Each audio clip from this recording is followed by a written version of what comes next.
uongozi wa wafanyabiashara wa biashara ndogo ndogo eneo la Kariakoo waanze kufungua barabara hizi ili magari yaanze kupita,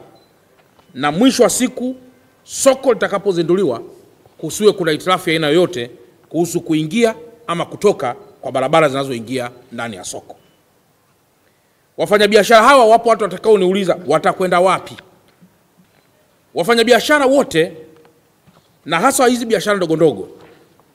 katika lile soko jipya ambalo limejengwa, tumeratibu, management ya shirika la masoko Kariakoo wataeleza, tumeratibu kadiri unavyozidi kupanda kuanzia floor ya kwanza kwenda mpaka floor ya 3 mpaka floor ya 4, kutakuwa kuna vijiduka vidogo vidogo ambavyo ndivyo ambavyo wafanyabiashara biashara ndogo ndogo watapanga bidhaa zao. Sasa natoa muda wa wiki 2 ili uongozi wa machinga katika eneo la Kariakoo waweze kukaa na wafanyabiashara wa biashara ndogo ndogo, wawaeleze kuhusu adhima ya serikali na namna ya kufungua njia, ili kila mmoja abebe mzigo huu kwa kufungua njia, ili mwisho lisije likawa soko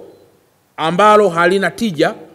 kwa uwekezaji mkubwa ambao umekushafanywa sasa. Leo utakapokwenda soko hilo, njia zake karibu zote zimefungwa, na zimefungwa na wafanyabiashara wa biashara ndogo ndogo ambao wameweka meza katika maeneo ya mabarabara, na kwa mantikio kuzuia uingiaji wa magari makubwa, kwa sababu utakumbuka bado kuna shughuli za uingizaji wa mizigo mikubwa ndani ya soko. Sasa natoa muda wa wiki 2 ili uongozi wa machinga katika eneo la Kariakoo waweze kukaa na wafanyabiashara wa biashara ndogo ndogo, wawaeleze kuhusu adhima ya serikali na namna ya kufungua njia, ili kila mmoja abebe mzigo huu kwa kufungua njia,